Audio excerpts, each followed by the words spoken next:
Make sure you listen to my daddy's podcast right now. Is it best show in the world? I'm on my way up, gotta climb. On my cake up, gotta grind. No more pay cuts, staying prayed up, level way up on a high. When it get hard, gotta strive. In a boss, bitch, no deny. I'm a mood and I'm a vibe. No more capping with a lie. Take it in, I take the hit, make it bad for ya. Hitting the lick, living my purpose with passion. Making it stick, throw 100 on the dash, yeah. Making them sick, they think I'm moving too fast, yeah. Secure it bag, yeah, I'ma flip it. Secure that Benz, baby, I'ma whip it. Secure my ends and I do division. Cause when I eat, I need the gang with me in the kitchen. It's my dream, don't give a fuck how it seems. Want it, I'ma make it real. Gonna go to the extreme. Yeah, and this is called Face Up Podcast Episode number 25. I am your host, Mr. Ty Hill. That song right there was Miss G, called Loose Ends. That album is out right now. Make sure y'all get that. Today I have brought along two of my favorite people, Sydney and Mr. Dante. How are y'all doing today? Hey, good. Yeah, it's a good day. It is. Every day above ground is a good day. It is. That's what they tell us. That's what they tell us. Who you been talking to? You know, just word around. Some of the people underground didn't Yo, so look, right? It's been a very, very, very, very good week. Y'all had a good week, you know? Yeah, I did. Everything beautiful. Was anybody else disappointed last night when, of course, the world, y'all hear this on Wednesday, but today is Sunday, as I always say, because that's the day we record. But was anybody else disappointed last night with the Ashanti versus Keisha Cole? I was talking to a friend of mine that was very disappointed that happened, and I didn't even know about it. But then once I heard about it, I was disappointed too. Yeah, I was kind of not upset, but I mean, I'm already team Keisha, so I was just like, well, Ashanti bowed out gracefully, I guess. Whoa, how you team Keisha? I mean, because when Salt and Pepper, that's like the greatest lyric ever. But Keisha said last night. As I've been telling people, Ashanti can't lose with a body. Like, talking about body, we talk about music. Like, were you talking about the body of work or the body? The body. We know him. The body is a stunner. The body is a winner. She can walk Absolutely. out. What they say, you can lose the battle, but not the war. You will not be losing the war. She can walk out with the L. But I was real disappointed with the whole situation because then I go through a page. You feel me? I felt bad. I'm like, COVID is serious, man. Rest in peace. We just now lost Debo. You feel me, Big Tiny.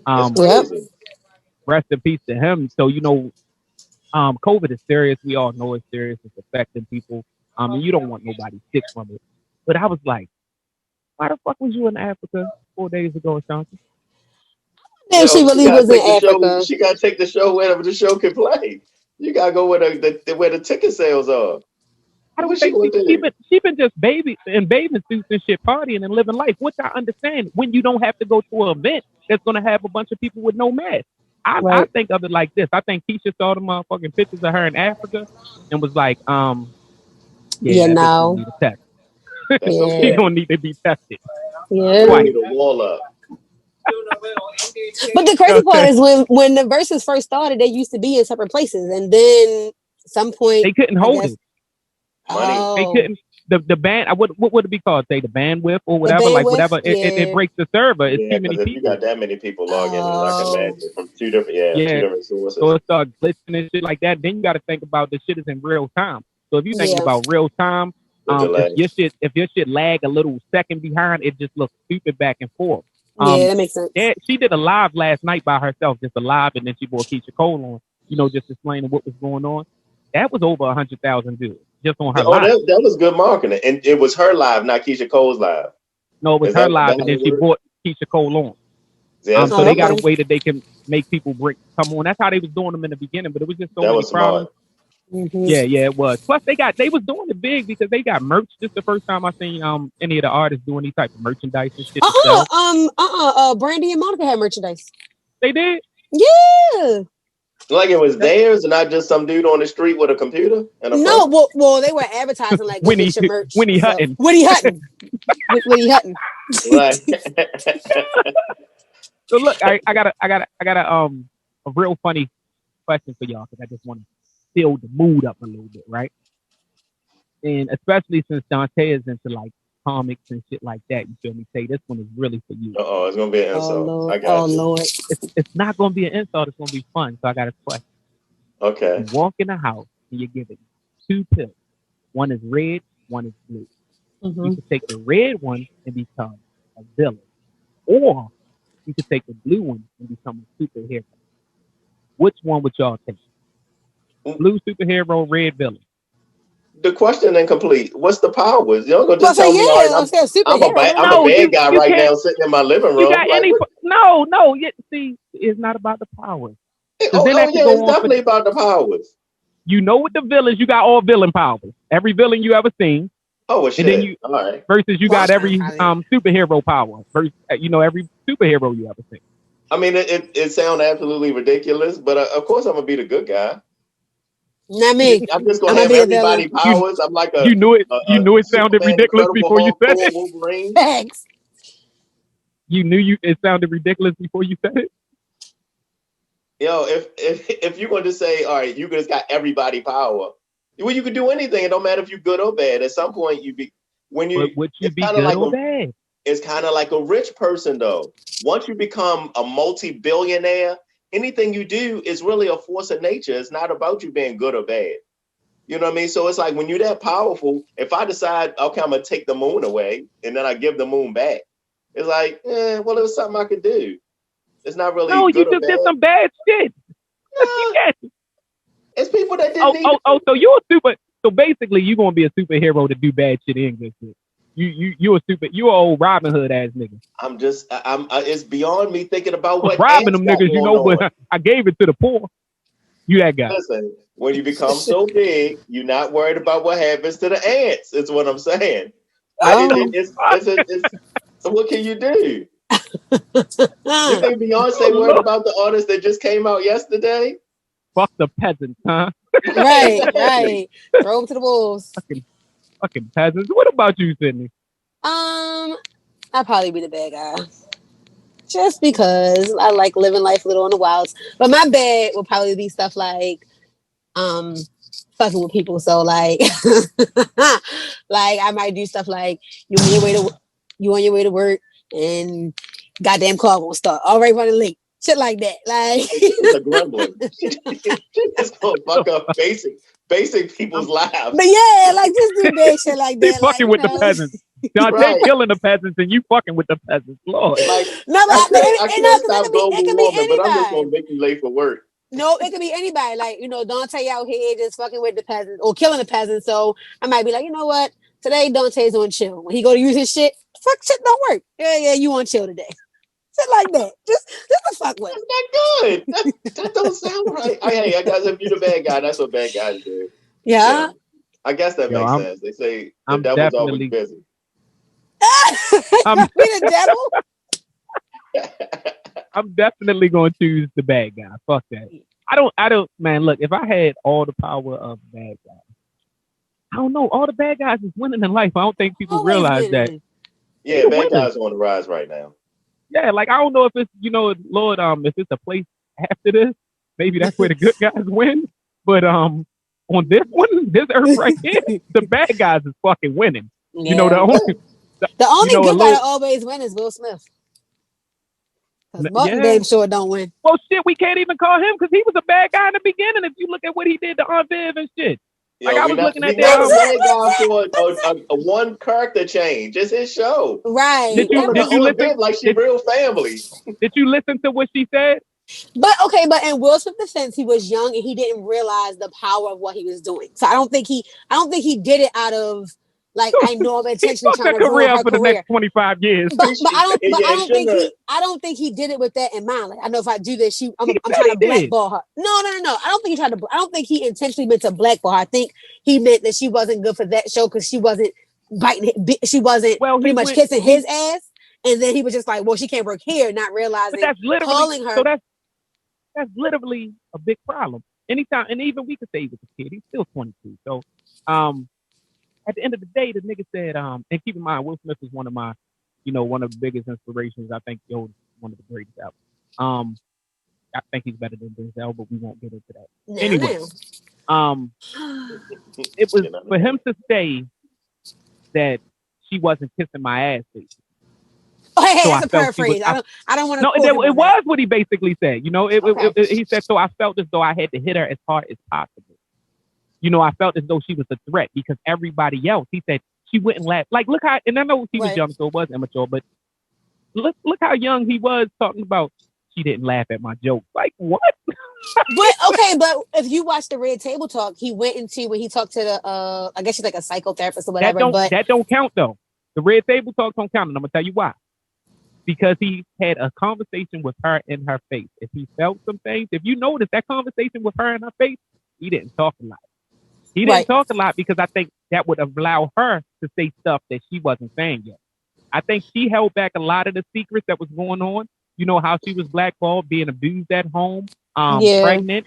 It was a lot of shit. And then not to mention the home brain. I ain't seen none of that. Oh, it was a lot of shit. Like, and then he went on national TV and she was talking about how he's not responsible for all the things that go on in her life. But that's why I said I think that when he talked to the therapist on the Red Table Talk, he basically was saying like him getting people to laugh at his jokes was his defense mechanism to witnessing his father be so abusive to his mom. So whenever he could keep his dad laughing, he wasn't beating the shit out of his mother. So when Aunt Viv was not laughing at his jokes, he went back into this could be a bad thing. And now it was kind of like a domino effect, but it was definitely more. So it was deeper. It's definitely way more than surface level. Way more on both ends because even with her, she spoke about the aspect of she said she was considered hard to work with because she stopped talking to them. But keep in mind, this was at the time that she heard everything that was going on. Like, like I didn't know who I could trust. Like, I'm getting fucked up at home. I'm pregnant. You feel me? Then they offered her a bullshit contract. She said, then you took the job from me totally, basically, because of the bullshit contract. They wanted her to be off like 4 months or something, and she couldn't work nowhere else. She like, I still had a newborn baby and a husband that wasn't working. She like, and then you put me on there as a black stereotype. Once you say that shit in Hollywood, it blackballed her saying she was difficult to work with. She said, as a black woman, I never could get another part off of that aspect alone. And it's not the fact that he did it at. It's not the fact that he did it at 22, Sydney. It's the fact that at 28 he didn't correct it. At 35 he didn't correct it. At 42 he didn't correct it. I do understand that, but at that point it could have been over his head too. Like at that point, nothing's over. No. You think about no. What I'm saying is over his head, like the dynamic between Daphne Reed with the group versus the dynamic between the original Aunt Viv. It could have been better network wise. They was pushing their whole light skin thing. They were pushing their whole.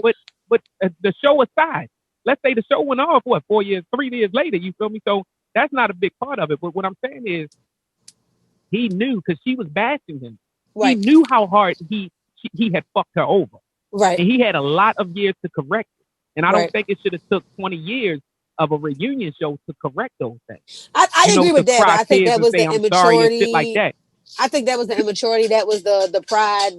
He seems like he's a very ego-driven guy. And it's like, I don't owe you. I don't have to pretty much be humble, even though I portray a humble like character. And then when he realized he wasn't living up to that, he was like, I need to really get myself together because this facade I'm living is not the real me. I don't like that. I don't want somebody to be on this earth saying I'm this person.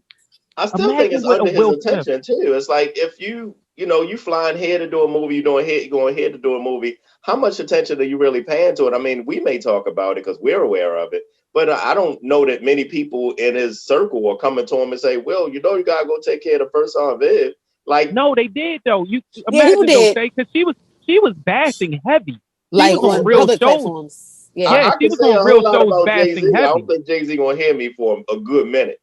That's not you. You won't be on not Saturday Night Live. You won't be on a real talk show doing it. If you're on a real talk show, Jay gonna hear it. You feel me? He pretty much saying you ain't shit, Dante. Just so you know. Oh, so I mean, we not on that level. You feel me? Come on now. I had a whole campaign against Drake.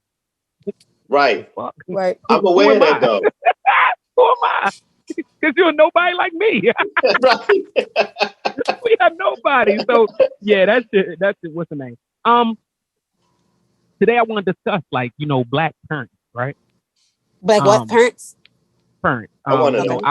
Our community of parents, and all three of us are one of them. You feel me?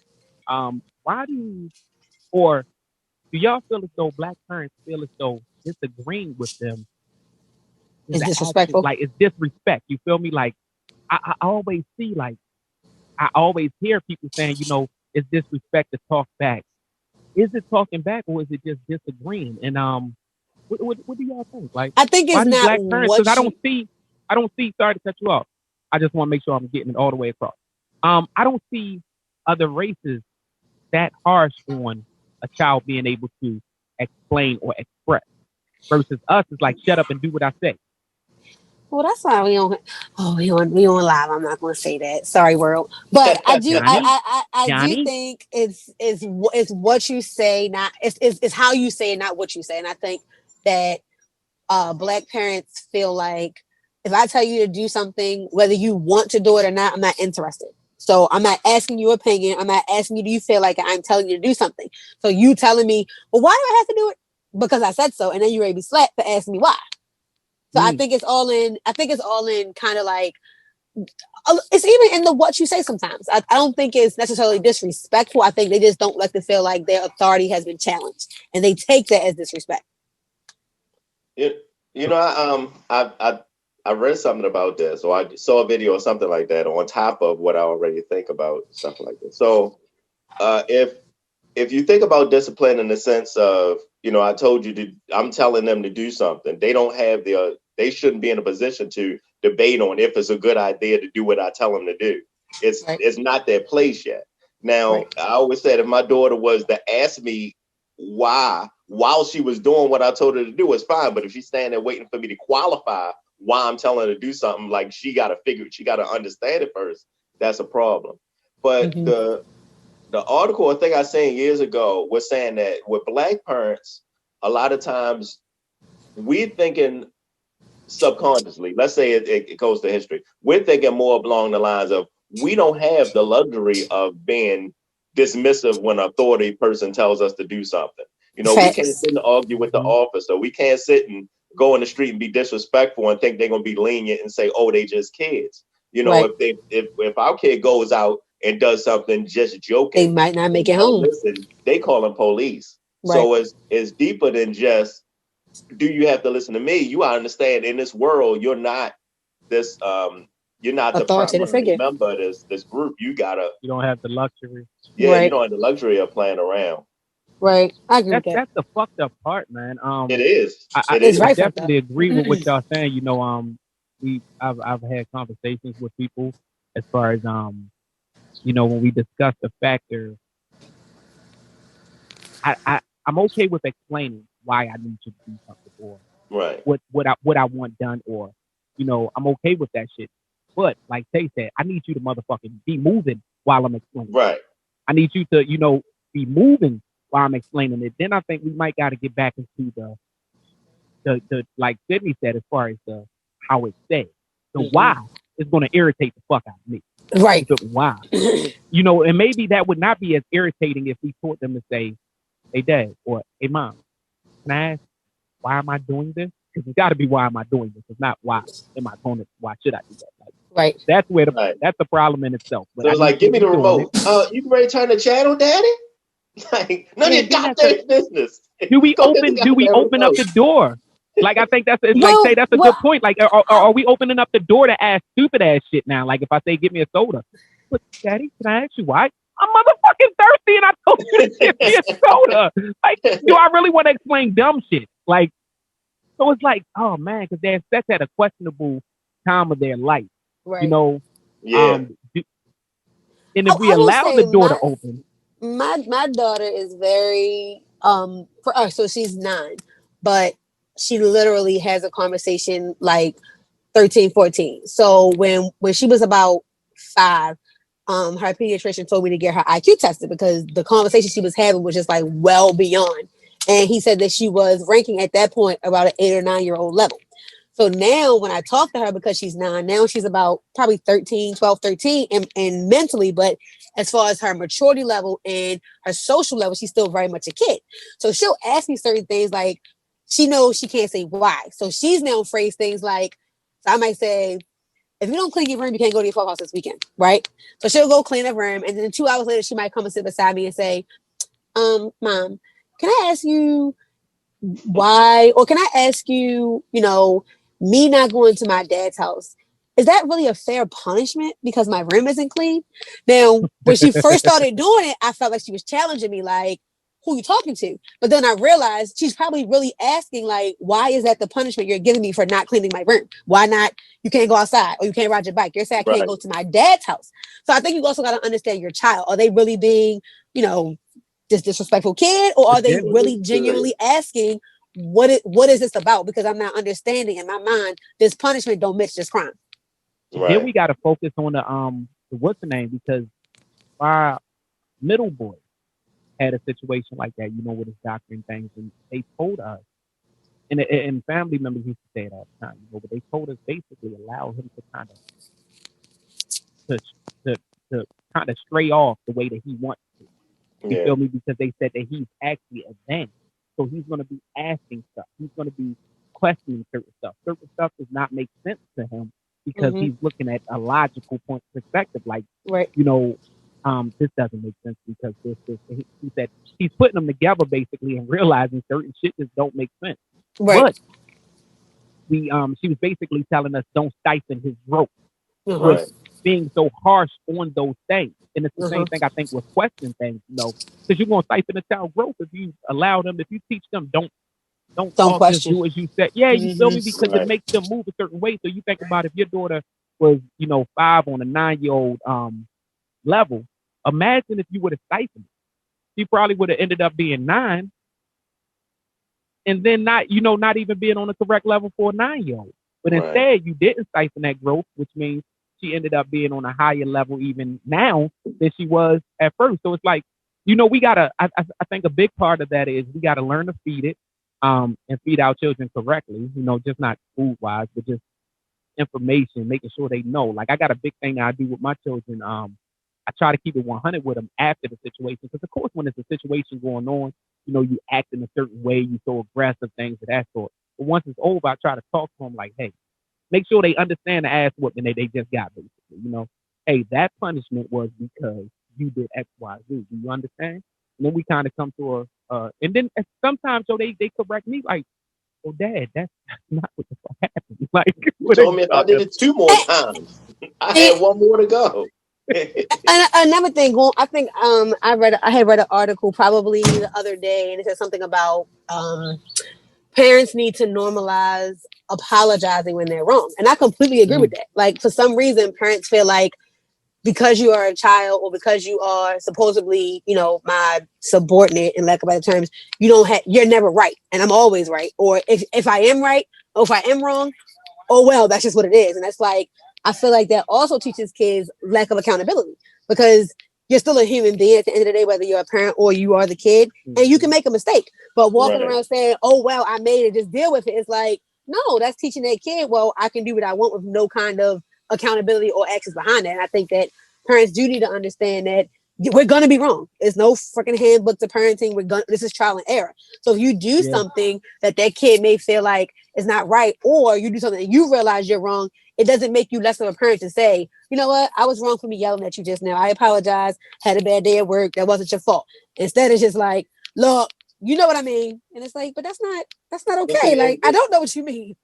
That's the funny thing about when you say it's not a handbook to parenting, because 1, it's a million of them, but 2, is that's really the problem with most of us, is that we're learning lessons on our own each time that our parents before had to learn. Now, granted, if you have a closer knit family and you got your grandmother, your grandfather there, a lot of times, they're there in real time to help avoid some of those lessons or some of the hardships that you got to learn. But when you wind up as a single parent or just 2 isolated parents raising a kid with no elder around, you're learning everything for the first time. It's the first time I'm trying to teach a child discipline. Am I immediately hands-on or do I just talk? I got a friend of mine, the way she talks to her son, and I'm gonna change his name to protect the innocent. She's like, Elroy, I want you to go in the room and do this because I want you to do that, and then mommy's going to do this. And like, she's basically giving a paragraph for each instruction. And it irritated the hell out of me when she was doing it. But at the same time, she avoids that whole thing about the kid asking why or the kid not debating, because the whole time he's doing what she's saying, she's still goddamn talking. So it's he's done the thing and came back before her she's still explaining. You know what I mean? But yeah, but see, that shit goes. It's back to the what the fuck we choosing. You feel me? Say like, you know, how are we choosing to feed them? Because with situations like that, I think that's actually a cool process. But I do too. But who the hell want to do it? I'm not going to do it when the fuck they get outside your house. Right. Who else is going to do it? You know, it's like, it's one of those things like, are we actually helping the child for the long run, or are we just helping ourselves? Right. We're specializing for our family, but this shit ain't going to work when you go to school. Yeah. Because your boss ain't going to say none of that shit. Like, what am I going to do with the blue pen? I think green would be better. Do you agree with this, teacher? You know? Yeah, Tay. You know, it's we got to get to a point, I guess, with parenting. You feel me? Because it's a lesson. We're learning as we go along, right? That's one of the biggest shits about the whole parenting thing is we're learning as we go along. You feel me? Most people first kid was kind of the tester, and your second kid is kind of I'm doing a lot better than I did with the tester. I'll tell you that one. Mm-hmm. Yo, so look, right? But I wanted to take a second, right, to shout out, because today I went to get some coffee, right?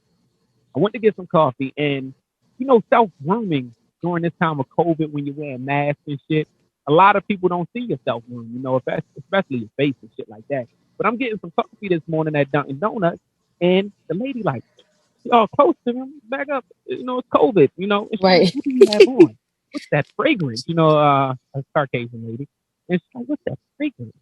And I'm like, it must be my new beard kit. You feel me? So I wanted to take a second to shout goodness. Out. Wow. You know, you see how I just now whipped out the pic? I wanted to shout out a new product that I'm using. You feel me? One of our sponsors. Look, 5 o'clock company is where it's at. You feel me? I want y'all to hit the brother up. Get y'all some of this beard balm, some of this beard oil. Get some. It comes in. You need some, Sydney? I'm gonna get some. What's crazy is I save mine off the day, so I gotta wait until I get my, you know, it grow fast. But look, man, I'm telling you, you don't. It's oil, and guess what? It's all 100% organic. So you can put it on your face, until it grows in, and it's going to help you grow it. You feel me? So I need everybody. It's 5 o'clock. Man, 5 o'clock. So everybody need to go to 5o'clockco.com. So it's FIVEOCLOCKCO.com. Order it from the homie, and guess what? He even got curbside pickup if you're in Baltimore, baby. Oh, wow. You can actually go pick your shit up. You get you a whole little thing. Man, look, holla at the homie. Y'all know I don't support a lot of stuff unless I believe in it. But this one right here, you see me shining? So it's 5 I think the lady saw me shining through the mask. She saw me shining through the mask. That sounds good. I could have hit it if I wanted. I gotta go back real quick, Ty. Talking about the black parent thing real quick. You ever notice though, even though like in today's world, everybody is different. But back in the day, like our parents' time period, our grandparents' time period, because of how we were raised, people made generalizations like, oh, you know, they ain't black because we don't do shit like that. It was like across the board. Like it didn't matter where you were from or where are you raised, and it was just like, oh, we don't do that. Like, oh, so you're like the same parents.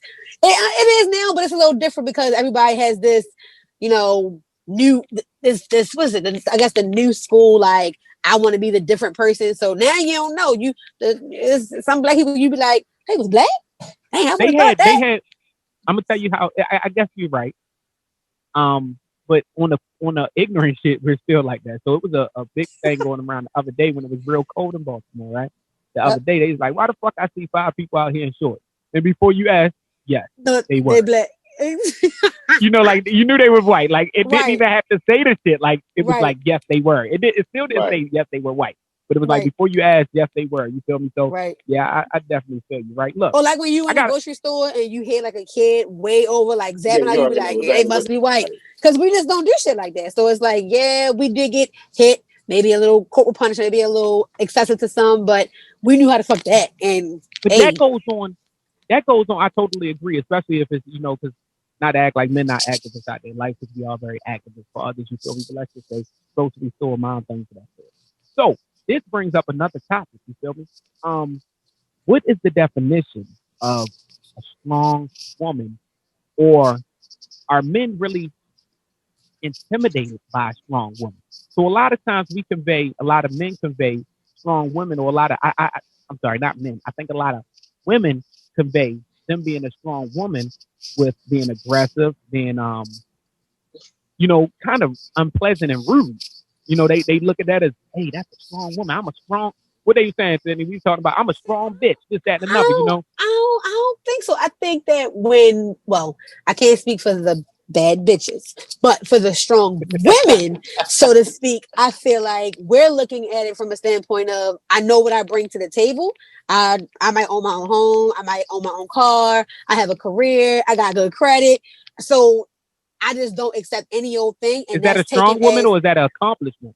Well, as I say, I think it's a matter of opinion, because I feel like that makes you an accomplished individual. But because of your success, you don't allow your standards maybe a little high than what some can reach, and then you are then deemed, oh, she don't need no man, or oh, she thinks she is a man, and now they deem this new term, the alpha female, and I think it's just more of a, not so much alpha, like she don't want to be led. It's just that you're not going.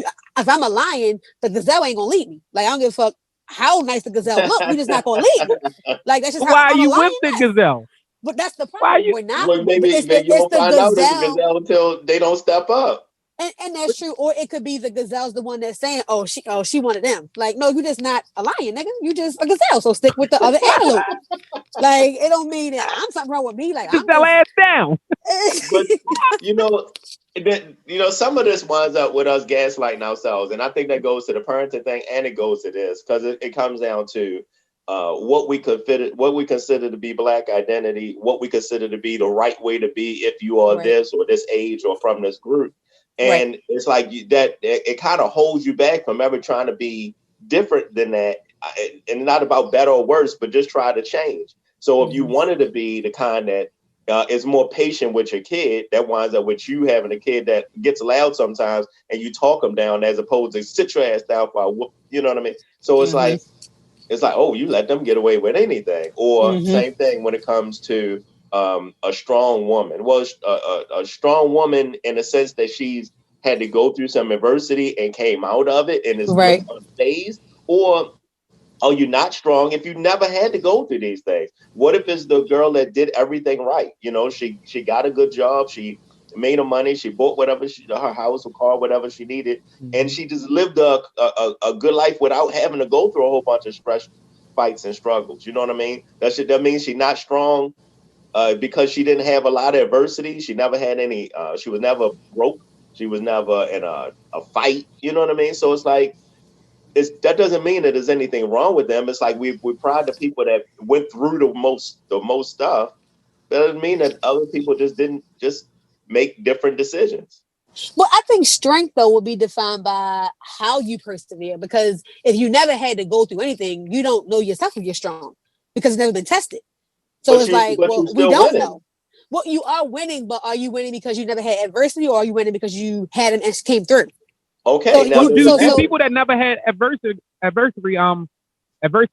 actually know that they never been through? I mean, because all right, if your biggest problem was, oh my God, remember that time the toilet overflooded?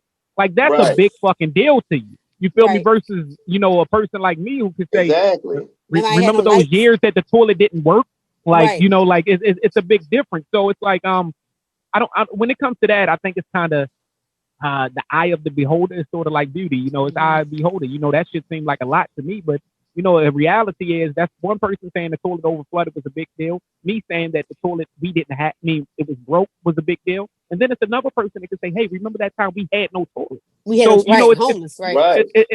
That shit always jumps back to who's doing it and where they put it at in perspective. But I think one of my biggest problems with women, and I agree with y'all, but one of my biggest problems with the strong women thing is the definition of what it is and what has to be portrayed. A strong woman doesn't have to be loud. She doesn't have to be so aggressive. No, you're a nigga. You're a strong ass woman that acts like a grown ass man. You know, and again, because it's the same thing, and it's not a disrespect or a shot at women, because I feel as though it's the same thing with men. And it depends on what they there for a reason that way, right? Yeah, you feel me? You don't have to be loud, you know, because then we change on the perspective of just strong to brute. You feel me? Now you're just a over fucking size like gorilla now. Like you don't have to be loud. Oh, I could beat everybody. And it's the same thing I see with so many women that they think. And again, it might be a defense mechanism, like y'all was talking about. It might be like, hey, they had so many gazelles that they got to because they're sitting there and they're striving for self, they're moving for self. But I think the only way to kind of correct that type of behavior would be to correct the whole kind of structure of where we're putting that. You feel me? We need more men put in place to know. But how can those men get put in place to actually do king shit or man shit if you have a woman that wants to play the exact same part? I think the misperception or misconception of that is that I think every woman wants to be led by her man. The problem is, do I trust you to lead me in the right direction? So even if I am this strong, like when you were talking, it made me think of everybody saying the movie The Best Man, the first one, when they were sitting at the card table and The Best Man Holiday. That came out a couple years ago now. But anyway, they were sitting at the card table. It's Terrence Howard, all the guys sitting there, and they're talking about Nia Long's character, Jordan Armstrong. And all you hear Morris Chestnut saying is, "Oh yeah, she don't need no man. She wants that from man herself because she accomplished, because she, she's on her stuff. But she wasn't loud. She wasn't aggressive. She just ain't take no shit because she was about her career and she wasn't gonna settle just for any old body. But I think that's why I say it goes back to if Nia Long came across a guy like the Lances, she would be a little bit more prone to be like, okay, my man got it. I can relax. I don't have to do so much. I don't got to play that position, if that makes sense. So I think it's a matter of, do I trust you to lead me in the right direction? When do you get to that point that you're going to listen to them to figure it out? You know, I gotta see your credentials. I got to see your resume. You should have did that before y'all was in a relationship. I agree a lot with of that. times, and if you don't trust it, you feel me? And I look at it on both ways. But if you don't trust it, get the fuck out of the relationship anyway. I don't even got to. If you feel as though he's a gazelle, you should be out of the relationship. You shouldn't be trying to carry that motherfucker. Fuck him. Unless it's what you like, though, because some women like to. Some women will be with any old man to say they got a man. So I know you're a gazelle and I know you ain't shit. But guess what? It's better than being alone. So I'm just gonna do what I got to do. But the whole time I'm talking about you because you ain't shit. But look at the dynamic this way, because it's. The whole who leads and how they lead stuff always winds up as it kind of throws me off sometimes. So if you get an attractive woman, all right, she's physically fantastic, all right. So guys will feel a certain way if she doesn't give them a time of day. So she has to go through the politely turning people down. But then she's still gonna be attracted to what she's attracted to. So it may be guys that are doing well, or it may be guys that ain't doing shit with their life. But at the same time, do they want anything real from her, or do they just want her temporarily? So she got to go through that. All right. So then she gets to a point where she's had whatever bad experiences, she had whatever good experience, but she's still single and she's doing her thing. So everything after that is a distraction until she finds something real. So if she picks a guy that she likes, and let's say she hasn't determined how strong or how much of a leader he is, but she's into him, he's harmless at that point, like he's not doing anything negative to her. And then they get to the point where, okay, we established this far, let's see who's going to take the role, and he doesn't step up. You know what I mean? So it's like, it doesn't mean that she until he shows a certain level of strength, she can't go nowhere with him, but she at least got to have somebody that's not out to use her. I think the problem with women is that even though men come at them all the time, how many of them really want the woman, and how many of them just want to use the woman? Because that's if they care about that, they need to kind of swat away all the fuckboys, and it probably isn't easy. I mean, because they come just as hard as the ones that really want them. I mean, I know dudes that say anything to get where they want to be. I mean, they talking about love. They talking about buying houses, cars. They throwing money at them. And then once they got it, it's like, all right, well, she could be my Thursday because I'm busy Friday and Saturday. Right. Yeah, that's true. I totally agree. Yeah, we the building of what everybody is. I was reading something the other day, actually yesterday, and it was talking about just what a woman should be built up with, right? And I forgot what the site that had it, but it was basically all the things that a woman should be built up with, right? And I disagree with like 85% of it. I was like, what the fuck is like? I don't need all that from a woman. And that shit was funny, like because a lot of the women was agreeing with it, like yes, you know. And I was like, that's more of a child. That's more of, you know, we get into those things of the dominant roles and people not, you know, when you were talking about the roles, when people playing their roles, we get into those type of things also is the men that overplay what it means to lead. You know, no, you're controlling. You're not leading. I don't quite understand it. I need it explained to me because every dude that talks about it says something different. Yeah, I think, and that's one of those things. I think it's down to to each his own. Look, this is what it means for me to lead. You know, this is what it means to be a man. This is what it means to be a woman. So I don't know, but I definitely think a lot of our women confuse aggressiveness with being a strong woman. And I know strong women that could do a lot of strong shit with a smile on their face and the prettiest shit doing it. You feel me? But once you turn into that gorilla, then everybody's kind of going to be as that gorilla. You know, that's what they're going to look at. That's what they're going to look at it. So look. I wanted to bring on one of our listener submitted questions today. You feel me? Y'all going to listen to our listeners, and we're going to try to help them like we usually do over here at the Face Up Podcast.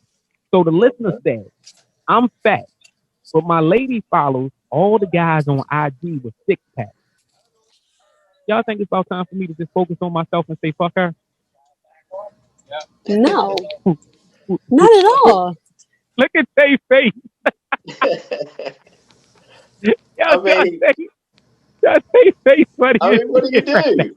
I mean, I'm gonna say this. I feel like as a woman, I would tell him no, because at the end of the day, you might like what you like, but that doesn't physically, but it has nothing to do with why she's with that individual. If you might like what you like, but you settle for some shit that you could get. No. Wow. I wasn't saying it like that. I was saying from the standpoint of I might like tall, dark, and handsome, but you treat me like the world is at my feet, and you're short, fat, and light skinned. So it's like, well, yeah, I might like tall, dark, and handsome, but I'm not going to leave what I like and I'm not going to leave what I have that's great because of an infatuation that may or may not pan out to be shit. Wait a minute. May or may not. I don't think you realize. If I knew for a certainty that it would work out with him. No, because you realize she's still saying, right. Look, I'm gonna take what the fuck comes. But right.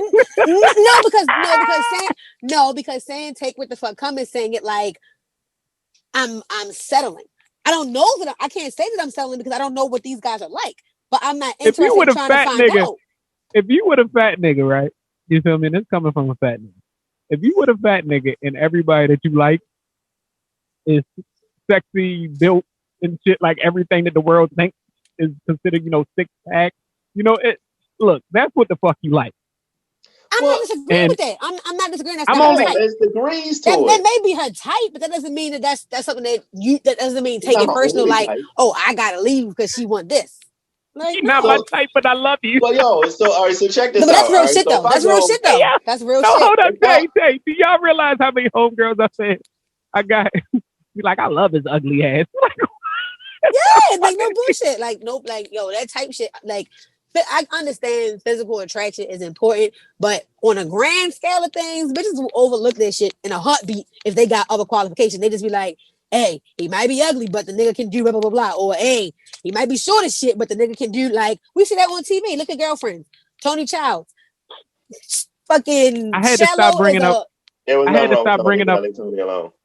I had to stop bringing up girlfriends on this podcast because I had to stop bringing up girlfriends on this podcast because it was getting over redundant with all my girl. I was watching Girlfriends like every episode back to back. I watched it. Every analogy I did was like about girlfriends and shit. Right. Because it's so many teachable moments in that show. Like Tony, how many times she talk about Todd Garrett, how short he was, how broke he was, but she fell in love with his ass and married him and had a baby by him. So he might have been short. He was white. It didn't last. In later seasons for me, I never saw that.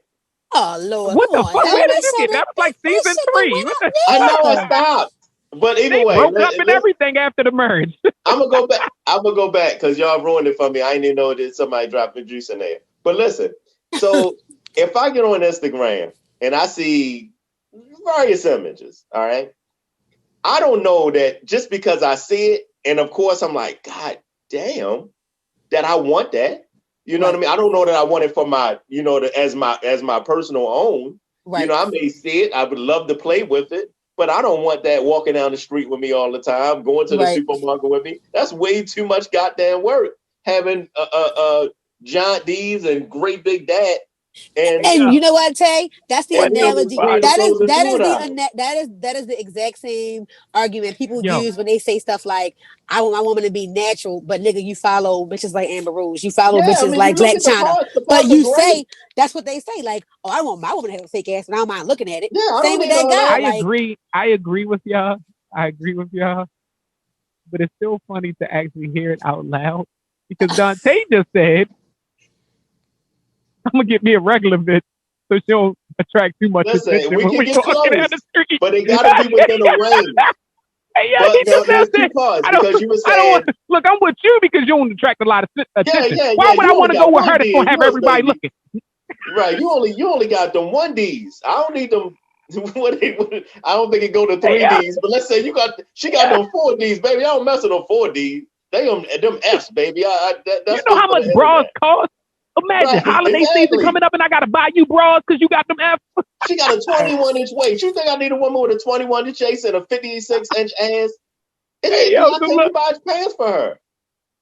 Homie, what I'm gonna say is, I again on a more honest level, homie, you feel me? Because I do want to give you a little bit of advice.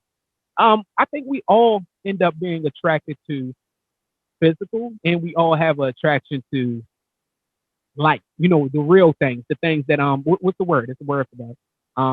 But the things that you can't it's not physical because physical fades. Characteristics. Of course, you got some niggas that's gonna be, or some girls and people in the world that's gonna be physically fit forever. Right. You got like Jada Pinkett mother. She looked fucking great at 60-something years old. So, it is what it is with that. But majority don't keep that up.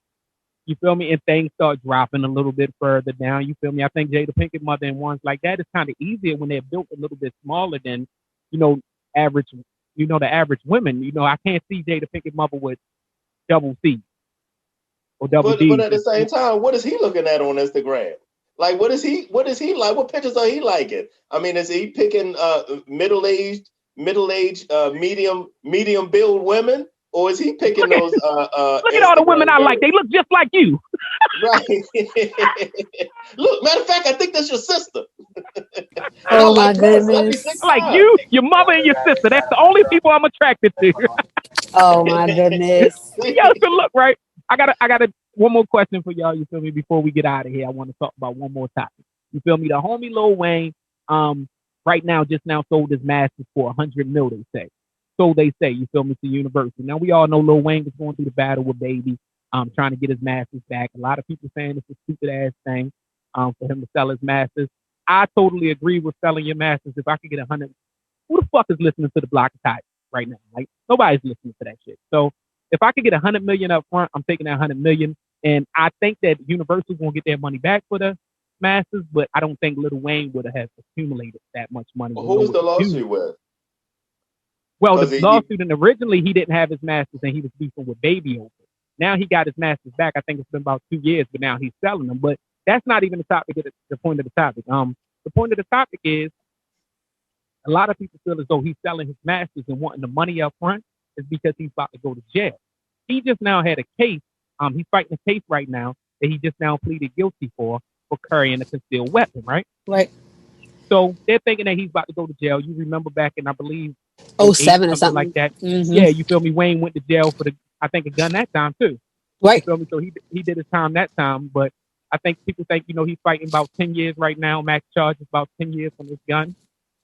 And my question isn't about the money. It isn't about none of that. My question is this: when you are a convicted felon, when you can't carry a firearm when you're a convicted felon. Right. Exactly. My question is this: when should that law be kind of looked at like, look, I think it should be okay. If you're worth millions and millions of dollars, I think if you don't have a violent offense with a gun, you should be able to carry your fucking gun and protect yourself. Because if you got millions and millions of dollars, you should be hiring people around you that can do it legally for you. That was exactly what I was going to say. You need to have a legal security team that can do it for you. The same thing that happened with T.I. What the fuck? You can't spend. I don't care if you get this dude 6 figures. If he can't just be in the car behind you everywhere you drive, outside any door that you go inside of it, outside of, right beside you at the club, like it's literally just has. He ain't got to talk to you. All he got to name a bunch of. He said he ain't got to talk to you. We could name a bunch of people that did not live due to them getting shot and security not being able to. No. I don't mean security out at the door. I'm saying if I'm in a club, I don't think they should be in the club. Well, Tupac, Biggie, they all had security. Doing the Shit, I think right Tupac fucking security was with him. He wasn't close enough. Man, he was with Suge Knight, so you just never know what that situation is. Biggie was with Puffy. You feel me? And we know Puffy ain't shooting nobody. But then you think about situations like that. But then you think about a situation like Shine that was, able to go right then and there. I mean, my honest opinion is we could talk about, the dynamics of having security and arms and all that shit. But listen, if you come from the streets or any type of background of such, look, you rather have your own fucking gun. That's true. It ain't too many people going to take a shot. Well, it ain't going. Again, you might end up in jail, but I mean, like they say, I'd rather be judged by 12 than carried by 6. This is just realities of life. But what I'm saying is, you're worth hundreds and hundreds of millions. This is a person. Your gun charge. Your gun charge is not a crime. The law has to be applied equally to the rich and the poor. It's not always, but you can't give them one more. I was about to say it's not. They can get over because they're rich. You know what I mean? They got enough ways to get over. I mean, they don't even go to the same jail. You know what I mean? It ain't gonna be Hey, rappers do.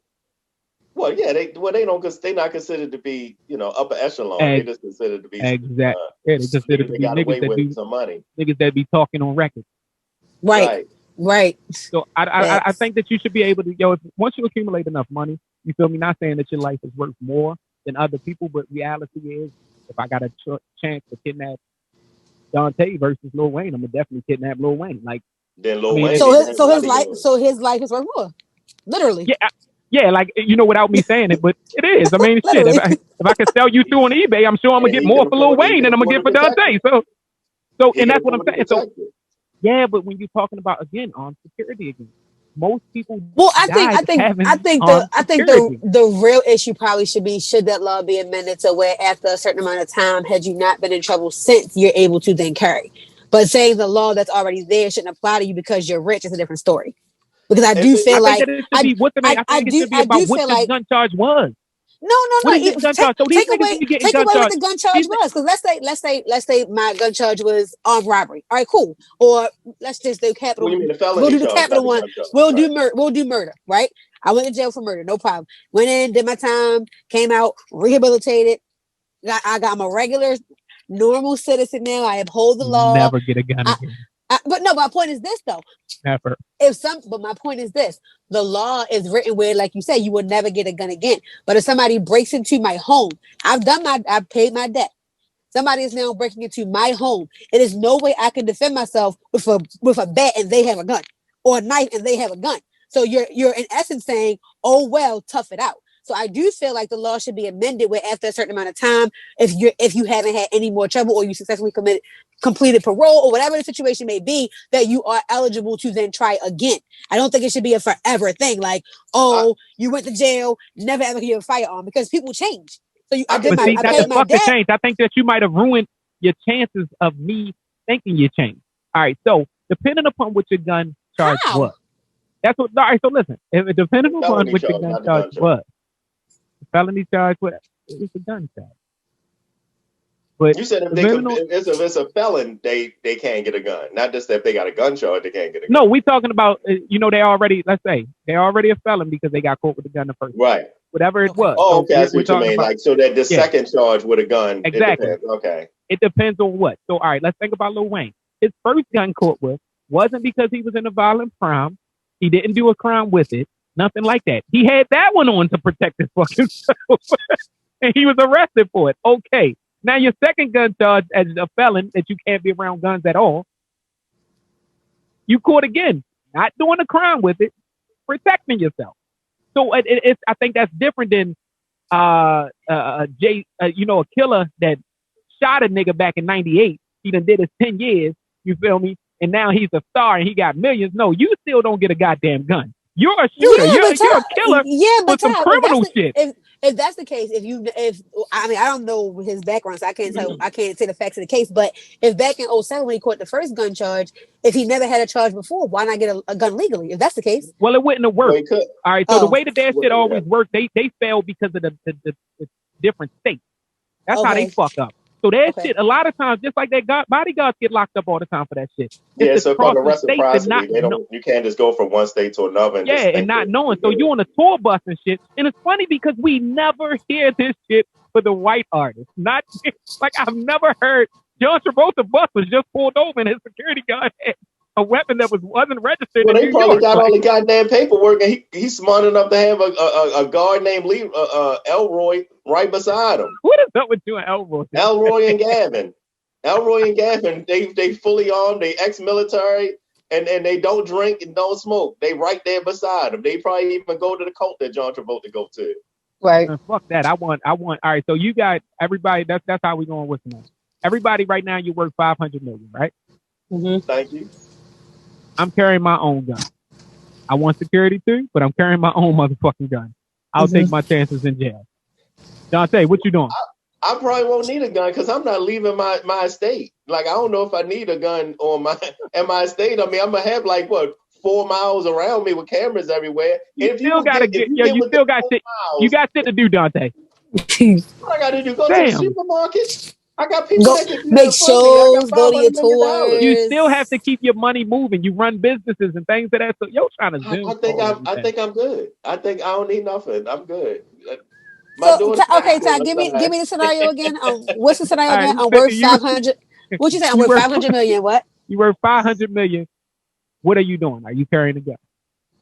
I'm just gonna get it legally, yeah. But I actually carry now, but I carry legally. So worth 500 million, I'm definitely gonna carry legally.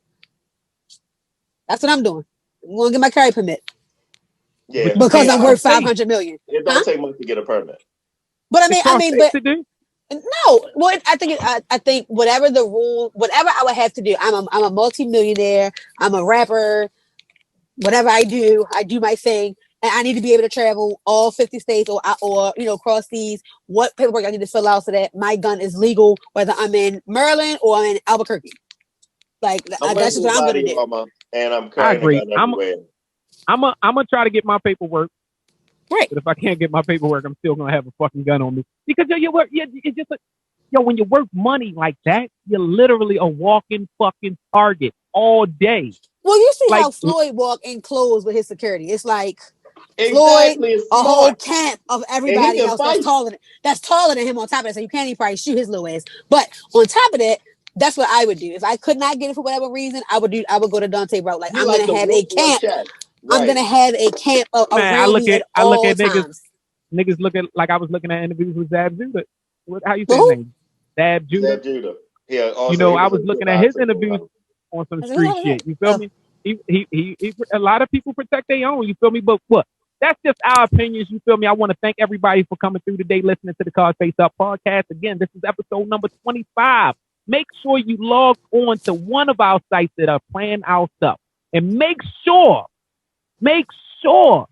you actually subscribe to one of these places that are playing our podcast. YouTube, Spotify, iTunes, Apple, Google, everywhere. We everywhere. Follow us on any type of platform also as far as your social media. We're there. Sydney, Dante, I appreciate y'all. Episode number 25. Thank you, everybody, for being a part of Cars Face Up podcast. Peace. Have a good week. Peace.